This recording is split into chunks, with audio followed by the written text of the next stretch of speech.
జీడి పిక్కల నుంచి ఎన్నో రకాలుగా మన పెర్ని అనే ఒక డ్రింక్ కానీ యాష్ నుంచి చాలా రకాలుగా చేయగలం. చిన్న చిన్న కుటీర పరిశ్రమలు దాని మీద ప్రాజెక్ట్ రిపోర్ట్స్ తో నేను రెడీ అవుతున్నాను.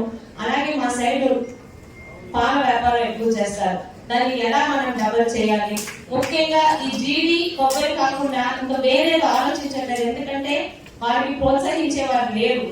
అక్కడ ఒక వెజిటబుల్ వాళ్ళకు కూడా మనం పంటలు పండిస్తే ఆ పంటలు పక్కనున్న విశాఖపట్నంలో ఎంత ధరలు ఉన్నాయో మనం చూస్తున్నాం. ఇలా అక్కడ ఉన్న ఉమెన్ కి సంవత్సరం పొడుగునా ఉద్దానం మహిళలకి ఆదాయం చూపించగలిగితే ఒక ఉమెన్ ఎమ్మెల్యేగా నాకు ఇచ్చిన 5 సంవత్సరాలు నిజంగా నేను వారికి సేవ చేసినట్టే.